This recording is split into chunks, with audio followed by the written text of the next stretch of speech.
رسول اللہ صلی اللہ علیہ وآلہ وسلم محسن انسانیت ہیں، تو علماء فرماتے ہیں کہ حضور کے پوری امت پر 3 حق ہیں، ایمان والوں پر، مؤمنین پر، آقا نامدار صلی اللہ علیہ وآلہ وسلم کے 3 حق ہیں۔ پہلا حق یہ ہے کہ اس محسن سے محبت کی جائے، دوسرا حق یہ ہے کہ اس محبت میں عقیدت ہو، تیسرا حق یہ ہے کہ عقیدت کے ساتھ اطاعت بھی لازمی ہو، کیونکہ رسول اللہ صلی اللہ علیہ وآلہ وسلم سے محبت تو مشرکین مکہ نے بھی کی تھی۔ حضور کی 40 سالہ زندگی میں، نبوت سے پہلے 40 سالہ زندگی میں مشرکین مکہ نے حضور کو اپنی آنکھوں پہ بٹھائے رکھا تھا۔ حضور کے ایک اشارے پر مشرکین مکہ اپنی جان دینے کے لیے تیار تھے، اپنا سب کچھ حضور پہ قربان کرنے کے لیے تیار تھے۔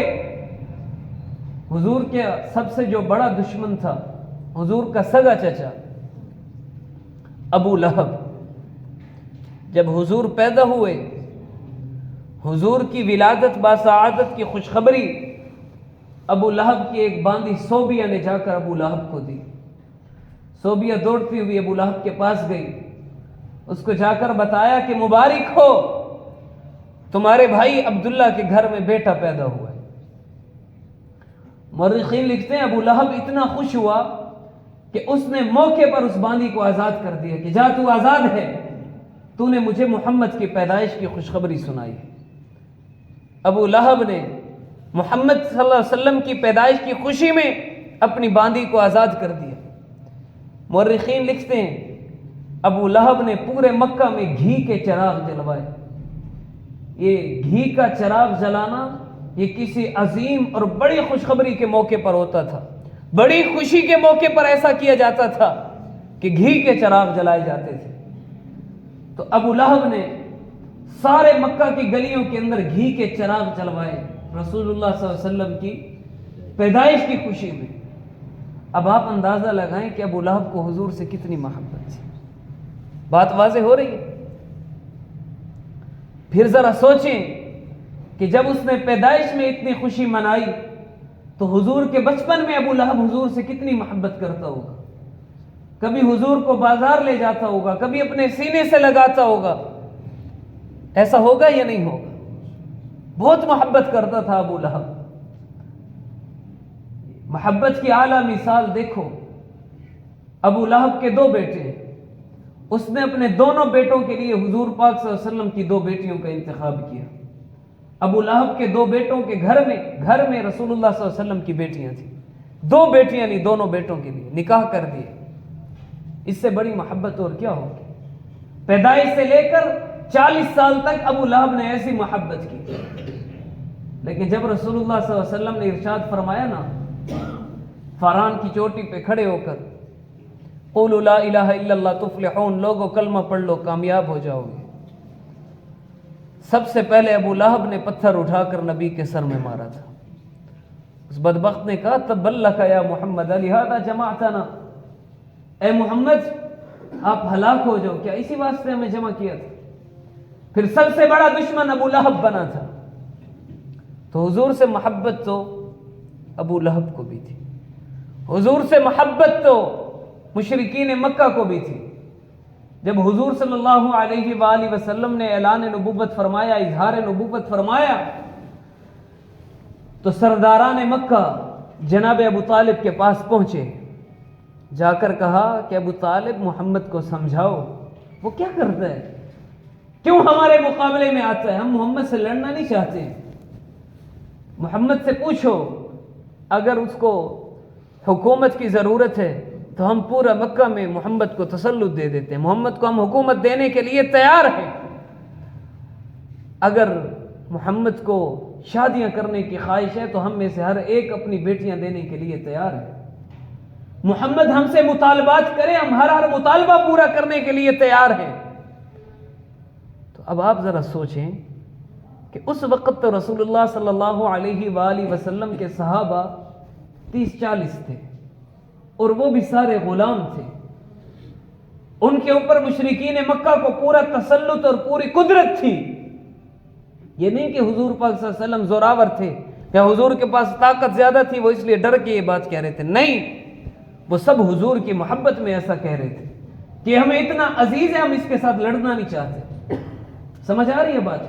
تو حضور سے محبت سارے مکہ کے مشرکین نے بھی کی، سب سے زیادہ محبت ابو لہب نے کی، لیکن ان کی محبت کا کوئی فائدہ ہوا؟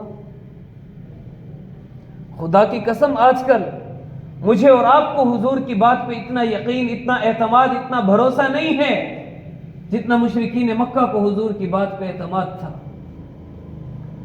رسول اللہ صلی اللہ علیہ وآلہ وسلم ہجرت کر کے مدینہ طیبہ تشریف لے گئے۔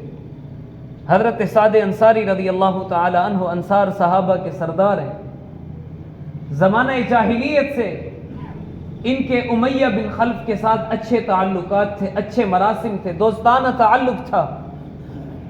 امیہ بن خلف جب بھی مدینہ سے گزرتا تجارت کے لیے تو حضرت سعد انصاری کے پاس ٹھہرتا تھا، ان کی امان میں رہتا تھا، اور حضرت سعد انصاری جب بھی مکہ آتے تو امیہ بن خلف کے ہاں ٹھہرتے تھے، اس کی امان میں رہتے تھے۔ ایک دن حضرت سعد انصاری مکہ میں تشریف لائے، پورا مکہ ایمان والوں کا مخالف ہے، دشمن ہے۔ امیہ بن خلف سے کہا کہ امیہ میں بیت اللہ کا طواف کرنا چاہتا ہوں۔ امیہ اپنی پناہ میں حضرت سعد انصاری کو مکہ میں لے کر گیا۔ حضرت سعد انصاری نے کہا کہ مجھے ایسے وقت میں مطاف لے جاؤ کہ جب وہاں پر رونق کم ہو، لوگ کم ہوں۔ تو حضرت سعد انصاری کو امیہ بن خلف دوپہر کے وقت میں مطاف لے گیا۔ دوپہر کا وقت سے حضرت سعد انصاری بیت اللہ کا طواف کر رہے ہیں۔ اتنے میں ابو جہل آیا، اس نے آ کر دیکھا کہ حضرت سعد انصاری جو عظیم صحابی وہ بیت اللہ کا طواف کر رہے ہیں۔ تو ابو جہل نے امیہ بن خلف کو مخاطب ہو کر کہا کہ او امیہ، یہ میں کیا دیکھتا ہوں کہ بکریاں چرانے والے ہمارے دشمن ہمارے علاقے میں، ہمارے شہر میں، ہمارے گھر میں آ کر کھلے عام گھوم رہے ہیں اور ان کو کوئی ڈر بھی نہیں ہے، یہ صرف تمہاری وجہ ہے۔ اگر تم نے اس کو امان نہ دی ہوتی تو میں دیکھتا یہ بیت اللہ کا طواف کیسے کرتا ہے۔ حضرت سعد انصاری نے کہا کہ او ابو جہل، اگر تیرے اندر اتنی ہمت، اتنی جرت، اتنی سکت، اتنی طاقت، اتنی غیرت ہے تو مجھے ہاتھ لگا کر دیکھو، پھر میں دیکھتا ہوں کہ تمہارے تجارتی قافلے مدینہ سے ہو کر کیسے گزرتے۔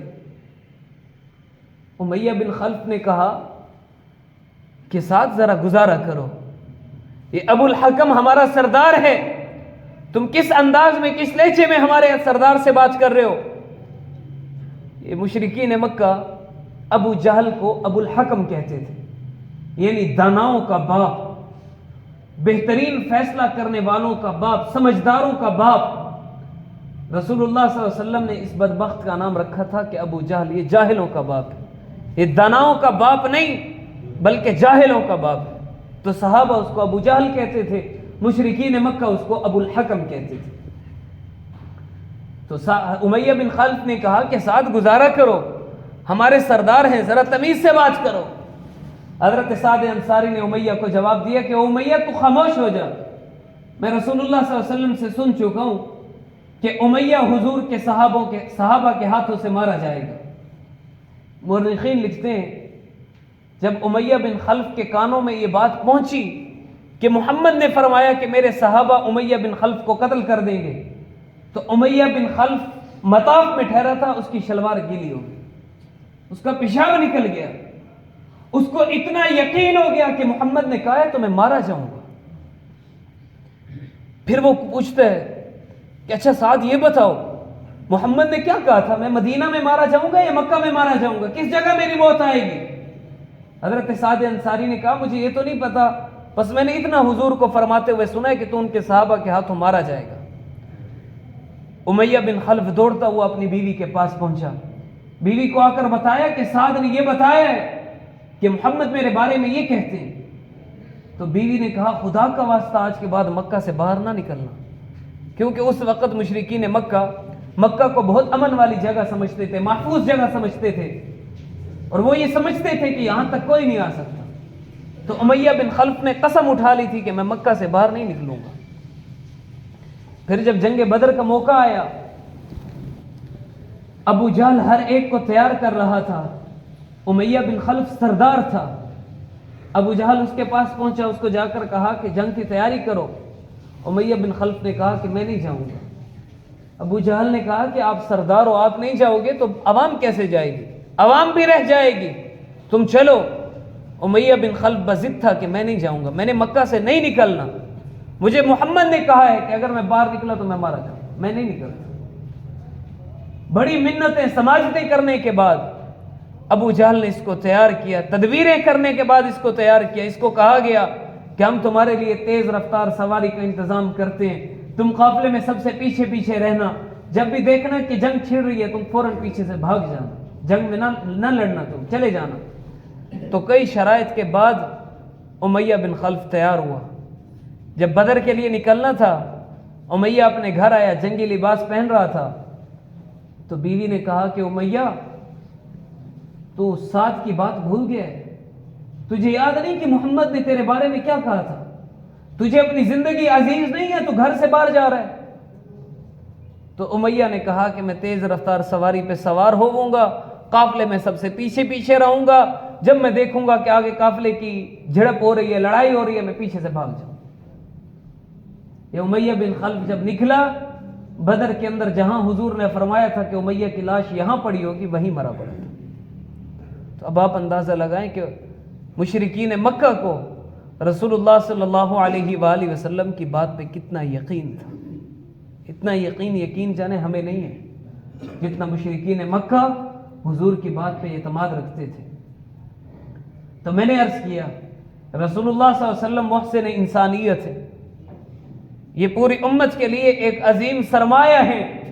تو رسول اللہ صلی اللہ علیہ وسلم کے امت پر 3 حق ہے۔ پہلا حق یہ ہے کہ رسول اللہ صلی اللہ علیہ وسلم سے محبت کی جائے۔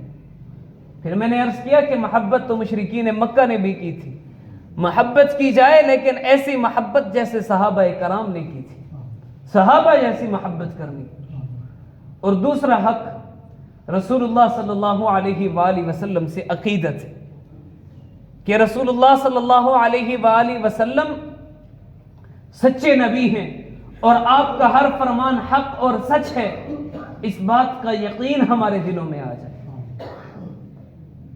ہم اپنی آنکھوں کو غلط کہہ دیں کہ ہماری آنکھیں جو دیکھتی ہیں وہ غلط، ہمارا دماغ جو سوچتا ہے وہ غلط، ہمارے کان جو سنتے ہیں وہ غلط، محمد عربی نے جو فرما دیا وہ سچ، وہ حق ہے۔ عقیدت ہمیں رسول اللہ صلی اللہ علیہ وسلم کی نصیب ہو جائے، ایسی عقیدت نصیب ہو جائے کہ ہم عمل کرنے والے بن جائیں۔ اگر محبت ہو عقیدت نہ ہو، خدا کی قسم عقیدت کسی کام کی نہیں ہے۔ رسول اللہ صلی اللہ علیہ وسلم نے اپنی لخت جگر، اپنی نور نظر حضرت سیدہ فاطمہ الزہرا رضی اللہ تعالی عنہ سے ارشاد فرمایا کہ فاطمہ اس گمان میں نہ رہنا کہ میں پیغمبر کی بیٹی ہوں، میں محبوب خدا کی بیٹی ہوں تو میں بخشی جاؤں، نہیں، اپنے اعمال کی سبب تمہاری بخشش ہوگی۔ اگر تمہارے اعمال نہ ہوئے تو میری بیٹی ہونے سے تمہیں کوئی فائدہ نہیں ہوگا۔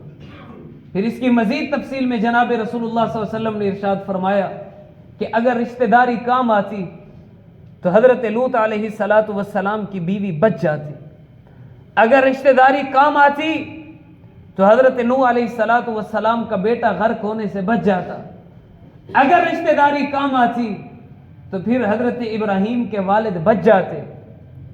معلوم ہوا کہ رشتہ داری کام نہیں آتی، تعلق کام نہیں آتا۔ کل قیامت کے دن اگر کوئی چیز کام آئے گی تو انسان کے اپنے اعمال ہوں گے، اپنے اعمال کی فکر کرو۔ اور پھر سیدہ فاطمہ الزہرا رضی اللہ تعالی عنہا نے اپنے اعمال کی فکر ایسے کی، ساری رات مصلی پہ ٹھہر کے گزار دیتی تھی۔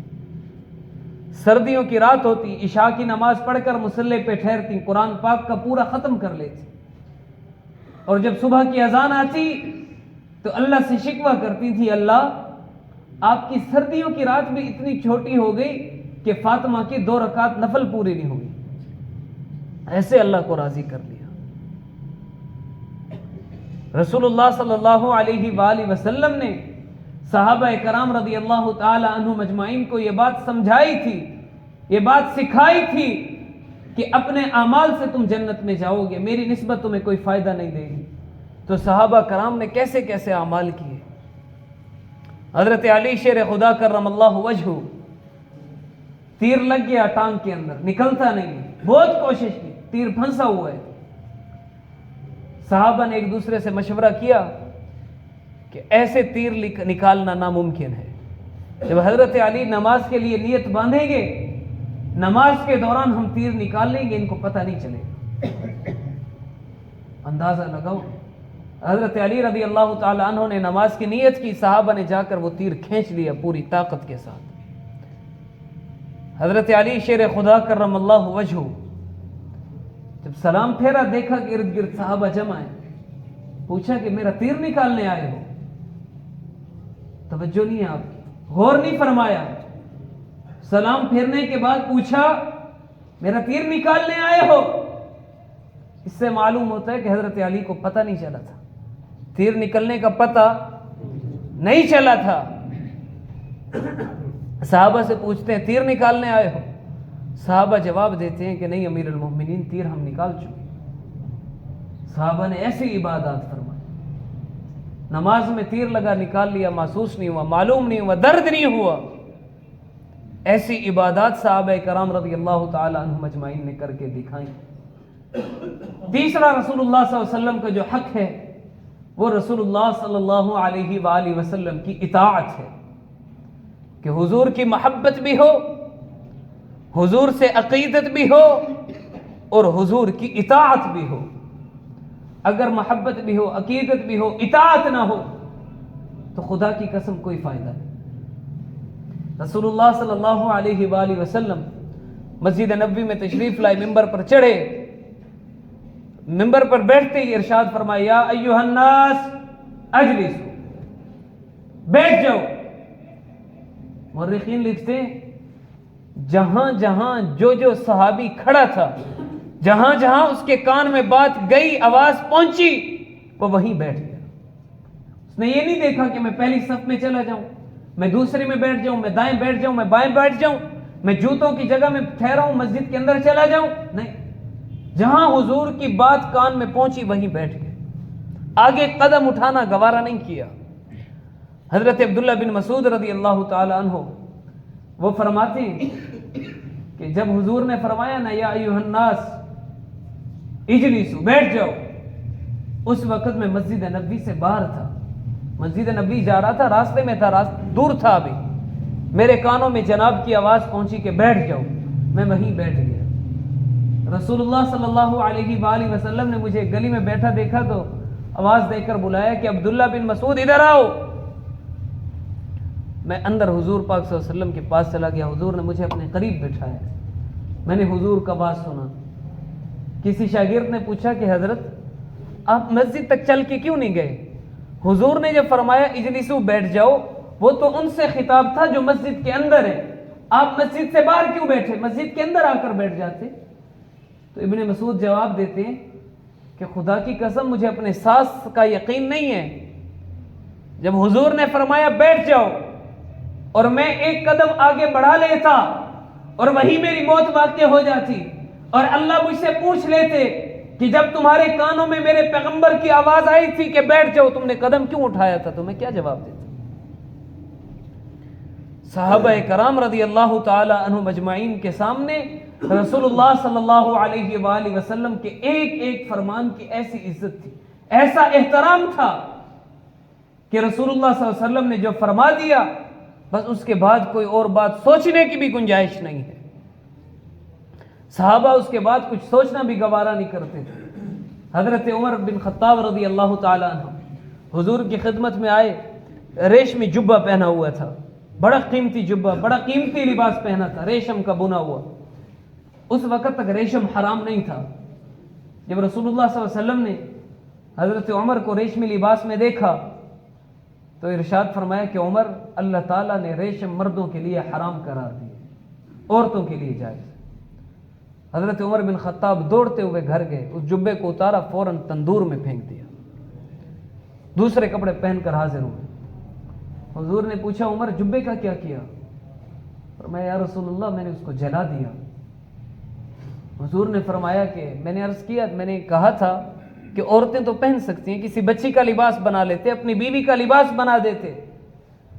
حضرت عمر فرماتے ہیں یا رسول اللہ جو چیز آپ کو ناپسند ہو اور جس چیز کے متعلق آپ نے ناپسندیدگی کا اظہار فرما دیا، خدا کی قسم عمر اس چیز کو دیکھنا بھی ناپسند کرتا ہے۔ عمر اس کو دیکھنا پسند نہیں کرتا جس کو ایک مرتبہ حضور نے ناپسند کیا ہو۔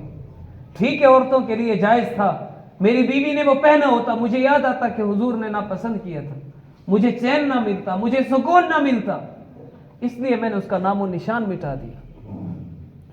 ایک اور صحابی حضور کی خدمت میں حاضر ہوئے، حضور نے دیکھا کہ انہوں نے سونے کی انگوٹھی پہنی ہوئی۔ حضور پاک صلی اللہ علیہ وسلم نے ارشاد فرمایا کہ سونا تو مردوں کے لیے حرام ہے۔ اس صحابی نے فوراً انگوٹھی اتاری اور دور پھینک دی، سونے کی انگوٹھی۔ رسول اللہ صلی اللہ علیہ وسلم کی بات محفل میں بیٹھ گئے، باتیں سنی، محفل برخاست ہوئی تو کوئی صحابی گئے اور وہ انگوٹھی لے کر آئے اور جا کر اس صحابی کو دیتے ہیں اور کہتے ہیں کہ یہ مردوں کے لیے جائز نہیں ہے لیکن عورتیں تو پہن سکتی ہیں، آپ لے جائیں اپنی بیوی کو دے دیں، بیوی کے لیے اس سے کچھ بنوا لیں۔ تو اس صحابی نے بھی یہی کہا کہ جو چیز ایک مرتبہ حضور کو ناپسند ہے، مجھے یہ پسند نہیں کہ میرے گھر والے اس کو استعمال کریں۔ حضور کو پسند نہیں، بس بات ختم ہو گئی۔ تو حضور پاک صلی اللہ علیہ وسلم کے ہمارے اوپر 3 حق۔ پہلا حق حضور سے محبت اس طرح جس طرح صحابہ نے کر کے دکھائی۔ دوسرا حق رسول اللہ صلی اللہ علیہ وآلہ وسلم سے عقیدت اس طرح جس طرح صحابہ نے کر کے دکھائی۔ اور تیسرا حق رسول اللہ صلی اللہ علیہ وآلہ وسلم کی اطاعت اس طرح جس طرح صحابہ کرام نے کر کے دکھائی۔ ایک حدیث مبارکہ میں رسول اللہ فرماتے ہیں کہ تم میں سے کوئی شخص اس وقت تک کامل الایمان مومن نہیں بن سکتا جب تک وہ اپنے والدین، اپنی اولاد اور دنیا کے تمام لوگوں سے زیادہ محبت مجھ سے نہ کر لے۔ اس وقت تک ایمان کامل نہیں ہو سکتا۔ اب علماء فرماتے ہیں ہمیں کیسے پتہ چلے گا کہ ہمیں حضور سے زیادہ محبت ہے یا اپنی اولاد سے زیادہ محبت ہے؟ کیسے معلوم ہوگا کہ والدین سے زیادہ محبت ہے یا حضور سے زیادہ محبت؟ اس کا اندازہ کیسے ہوگا؟ تو علماء فرماتے ہیں کہ جب مقابلہ ہو جائے، ایک طرف دنیا آ جائے، دنیا کی باتیں آ جائیں، دنیا کے رسم و رواج آ جائیں، اور دوسری طرف محمد رسول اللہ صلی اللہ علیہ وسلم کی سیرت طیبہ آ جائے، آپ کا طریقہ آ جائے، آپ کی سنت آ جائے، پھر دیکھو کہ آدمی سنت پہ چلتا ہے یا رشتہ داروں کی رسم و رواج پہ چلتا ہے۔ اگر رسم و رواج کی طرف جاتا ہے تو معلوم ہوا اس کو رسم و رواج سے محبت ہے، حضور سے محبت نہیں ہے۔ اگر حضور کے طریقے کو اختیار کرتا ہے تو سمجھ لو اس کو حضور سے محبت ہے، باقی کسی چیز سے محبت نہیں۔ رسول اللہ صلی اللہ علیہ وآلہ وسلم کی خدمت میں ایک صحابی بیٹھا کرتے تھے، ان کی داڑھی کا ایک بال تھا۔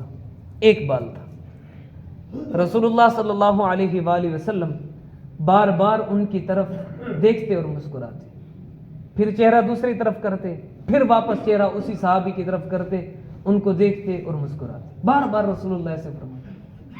اس صحابی نے سوچا کہ شاید رسول اللہ صلی اللہ علیہ وسلم میرے ایک بال کی وجہ سے بار بار مجھے دیکھتے ہیں، حضور کو یہ پسند نہیں آ رہا۔ انہوں نے جا کر اس بال کو کاٹ دیا۔ اگلے دن آئے، حضور کی صحبت میں محفل میں بیٹھے۔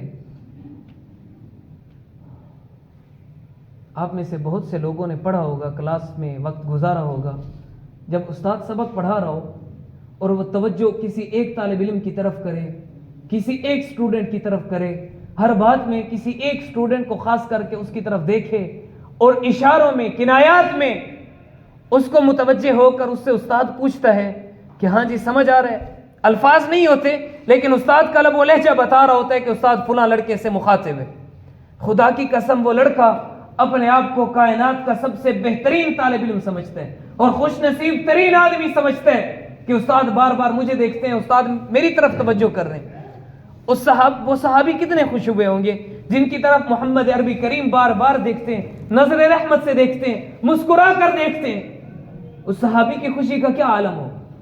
اگلے دن وہ صحابی وہ بال کاٹ کر حضور کی خدمت میں بیٹھ گئے، اعلیٰ کپڑے پہن کر بیٹھ گئے, خوشی خوشی بیٹھ گئے, بار بار حضور کے چہرے کو دیکھتے ہیں کہ ابھی حضور رسول اللہ صلی اللہ علیہ وسلم رحمت کی نگاہوں سے مجھے دیکھیں گے, محبت بھری نگاہوں سے, شفقت بھری نگاہوں سے مجھے دیکھیں گے. اور حضور نے ایک نظر دیکھا, وہ بال نہیں تھا, حضور نے دیکھنا چھوڑ دیا. ساری محفل میں رسول اللہ صلی اللہ علیہ وسلم نے ان کی طرف دوبارہ منہ نہیں کیا. وہ صحابی تڑپ گئے, ان کی چیخیں نکل گئی کہ مجھ سے کیا جرم ہو گیا, کیا گناہ ہو گیا, حضور میری طرف دیکھتے نہیں. حضور کا خطاب, حضور کا بیان ختم ہوا. وہ صحابی دوڑتے ہوئے حضور کی خدمت میں گئے, یا رسول اللہ مجھ سے کیا غلطی ہو گئی, کیا گناہ ہوا؟ حضور نے فرمایا کہ تمہاری داڑھی کا ایک بال تھا, کیوں کاٹا؟ صحابی کہتے ہیں یا رسول اللہ کل کے دن میں آیا تھا, بار بار دیکھتے تھے, میں نے سمجھا آپ کو معیوب لگ رہا ہے, طبیعت مبارکہ کو اچھا نہیں لگ رہا. خدا کی قسم یا رسول اللہ میں نے آپ کی راحت کے لیے آپ کی محبت میں جا کے کٹوایا, اور کوئی نیت نہیں تھی. رسول اللہ صلی اللہ علیہ وسلم ان کی صفائی کے بعد ان سے راضی ہو گئے. اللہ کی طرف سے حضور کو اطلاع ہو گئی کہ اس صحابی کا مقصد آپ کی اتباع تھی, یہ محبت میں اتنا آگے چلا گیا کہ اس کو صحیح غلط کی تمیز نہیں رہی, اور اس کا کوئی ارادہ نہیں تھا. حضور اس سے راضی ہوئے. حضور نے فرمایا کہ آج کے بعد داڑھی کو ہاتھ نہ لگانا, خدا کی قسم تیرے داڑھی کے ایک بال پہ اللہ تبارک و تعالی ملائکہ کے سامنے فخر کرتے تھے, داڑھی کو چھوڑ دو. معذرت کے ساتھ کہتا ہوں, ہاتھ جوڑ کر کہتا ہوں, اور کہنا مجبوری ہے, خدا کی قسم ہماری ذمہ داری ہے. ہم نہیں کہیں گے کل قیامت کے دن ہمارے گریبان سے پکڑا جائے گا, ہم سے پوچھا جائے گا کیوں نہیں کہتے تھے. ہم میں سے جن کی داڑیاں نہیں ہیں اپنے گریبانوں میں جھانک کر دیکھیں کہ رسول اللہ صلی اللہ علیہ وسلم سے محبت کے ہم کتنے دم بھرتے ہیں. یہ پچھلے عمرے کے سفر میں میرے ساتھ ایک جج صاحب تھے, پشاور ہائی کورٹ کے جج, ان کی داڑھی نہیں تھی, اور رسول اللہ صلی اللہ علیہ وسلم کے اتنے عاشق تھے کہ انتہا تھی. حضور کا نام آتا وہ رونے لگ جاتے تھے. حاضر سروس موقع پہ جج ہیں. تو ایک دن میں نے ان سے بات کی, گفتگو ہوتی رہی, کوئی گھنٹہ ڈیڑھ ہماری بات ہوئی. تو بات کے آخر میں نے ان سے کہا کہ اب سارے باتیں مدینہ طیبہ کی, رسول اللہ صلی اللہ علیہ وسلم کی. میں نے آخر میں کہا کہ جیسا میں دست بستہ ایک بات عرض کروں, اگر آپ محسوس نہ کریں. انہوں نے کہا کہ جی ارشاد فرمائیں. میں نے کہا حضرت آپ کی داڑھی مبارکہ نہیں ہے, اور رب محمد کی قسم ممبر رسول پر بیٹھا ہوں کہ جب میں صلاۃ و سلام کے لیے حاضر ہوتا تھا, وہاں میں لوگوں کو دیکھتا تھا, کسی نے فرینچ رکھی ہوتی تھی, کسی نے داڑھی کا کیسے مذاق اڑایا ہوتا تھا, کسی نے کیسے مذاق اڑایا ہوتا تھا, لباس حضور کی سنت کے مخالف پہنا ہوتا تھا, شکل و صورت حضور کے مخالف ہوتی تھی, اور حضور کے دشمنوں والی ہوتی تھی, زلفیں حضور کے دشمنوں والی, لباس حضور کے دشمنوں والا, اور جا رہے ہیں روزہ رسول پہ سلام حاضر کرنے. خدا کی قسم میں بہت ڈر جاتا تھا. میں سوچتا تھا حضور ہماری طرف کیسے دیکھیں گے, یہ تو ہم سب حضور کے دشمن جا رہے ہیں. میں خود کو دیکھتا تھا تو میں اعمال میں حضور کا دشمن, میں ان کو دیکھتا تھا, میں سمجھتا تھا کہ شاید اعمال میں بہتر ہو, لیکن بظاہر شکل و صورت میں تو حضور کے دشمن ہیں. حضور کیسے ہماری طرف نظر رحمت سے دیکھیں گے؟ تو میں نے ان کو درخواست کی کہ حضرت آپ کیسے حاضر ہوں گے, آپ کے منہ پر داڑھی نہیں ہے, حضور کیسے آپ کی طرف نظر رحمت فرمائیں گے؟ آپ نے تو حضور کی اتنی پیاری سنت کو, صرف حضور کی سنت نہیں ہے, 1,24,000 کم و بیش انبیاء کی سنت ہے, کسی نبی نے داڑھی بغیر نہیں آیا کوئی نبی. اور خدا کی قسم اگر داڑھی کاٹنے میں خوبصورتی ہوتی تو محمد عربی کی داڑھی کبھی نہ ہوتی. اس سے معلوم ہوتا ہے داڑھی میں حسن ہے, داڑھی میں خوبصورتی ہے, داڑھی میں جلال ہے, جمال ہے. انسان کی مردانگی داڑھی کے اندر ہے, انسان کا مرد کا حسن داڑھی کے اندر ہے. اگر اس میں داڑھی میں خوبصورتی نہ ہوتی محمد عربی کریم کی داڑھی کبھی نہ ہوتی. تو میں نے ان کو درخواست کی, اللہ تبارک و تعالیٰ ان کو جزائے خیر دے, انہوں نے موقع کے اوپر داڑھی رکھنے کی نیت کر لی, اور انہوں نے کہا کہ انشاءاللہ, پھر انہوں نے کہا کہ میں اب جب جاؤں گا تو میری داڑھی تو تب تک نہیں نکلی ہوگی. میں نے کہا آپ نے نیت کر لی, یوں سمجھے آپ کی داڑھی نکل آئی. وہ بڑے خوش ہو گئے. تو ان کو میرا بتانا فرض بنتا تھا, میں نے بتایا, ان کو بات سمجھ میں آ گئی. ایک آخری بات کر کے بات کو ختم کرتا ہوں. فارسی کے ایک بہت بڑے شاعر تھے, بڑا اعلیٰ قسم کا نعتیہ کلام لکھتے تھے, بہت خوبصورت نعتیہ کلام لکھتے تھے. کسی آدمی نے ان کا نعتیہ کلام پڑھا, اس کے دل میں اس شاعر کی محبت اور عقیدت اس قدر راسخ ہو گئی, اس نے کئی ہزار میل کا سفر طے کیا کہ میں جا کر اس شاعر سے ملوں گا. جب وہ اس کے علاقے پہنچا, پتہ کیا کہ وہ شاعر کہاں ہے, تو بتایا گیا کہ وہ فلاں حجام کی دکان پہ بیٹھا ہے, چلے جاؤ. وہ جب حجام کی دکان پر پہنچا تو اس نے دیکھا کہ وہ اتنا بڑا شاعر وہ اتنا بڑا ثنا خان مصطفیٰ اپنی داڑھی کٹوا رہا ہے. اس آدمی نے دیکھا اور جا کر کہا کہ میں نے آپ کے نعتیہ کلام سنا تھا, پڑھا تھا, میں نے سمجھا کہ آپ حضور کے بڑے عاشق ہوں گے. یہاں کر دیکھا تو معاملہ برعکس ہے. اگر مجھے وہاں اندازہ ہو جاتا کہ آپ ایسے ہیں تو میں نے ایک قدم بھی آپ کی طرف چل کر آنا پسند نہ کرتا میں. تو وہ شاعر کہتا ہے کہ میں داڑھی کاٹتا ہوں نا, کسی کا دل تو نہیں دکھاتا ہوں, داڑھی کاٹتا ہوں کسی کا دل تو نہیں دکھاتا. تو اس آنے والے مسافر نے کہا آپ کسی کا دل تو نہیں دکھاتے لیکن محمد عربی کا دل آپ ضرور دکھاتے ہیں. حضور کا دل دکھتا ہے جب اس کی سنت پہ تم ایسے بلیڈ چلاتے ہو, لوہا چلاتے ہو. حضور کا دل دکھتا ہے, حضور تڑپتے ہیں. حضور کو فرشتے جا کر بتاتے ہیں ہر سوموار کے دن, ہر جمعرات کے دن آپ کے اعمال فرشتے پیش کرتے ہیں, یا رسول اللہ فلاں بن فلاں نے یہ عمل کیا اس ہفتے کے اندر. جب حضور کو بتایا جاتا ہے یا رسول اللہ آپ کا فلاں امتی فلاں کا بیٹا, اس نے آپ کی داڑھی کو ایسے کٹایا, ایسے نالیوں میں بہایا, تو حضور کی آنکھوں سے آنسو نکلتے ہیں, حضور روضہ اطہر میں تڑپتے ہیں, تو حضور کا دل دکھاتا ہے. وہ شاعر کھڑا ہوا, اس نے وہیں کھڑے کھڑے توبہ کی. بعض حضرات لکھتے ہیں اس نے ایک طرف کٹوائی تھی, دوسری طرف نہیں ابھی کٹی تھی. دیکھا بس کام کو روک دو ادھر, آج کے بعد میں داڑھی نہیں کٹاؤں گا. دعا ہے کہ اللہ تبارک و تعالی ہم سب کو حضور سے سچی محبت نصیب فرمائے, حضور سے سچی عقیدت نصیب فرمائے اور کامل اطاعت اور اتباع نصیب فرمائے. وما علینا الا البلاغ.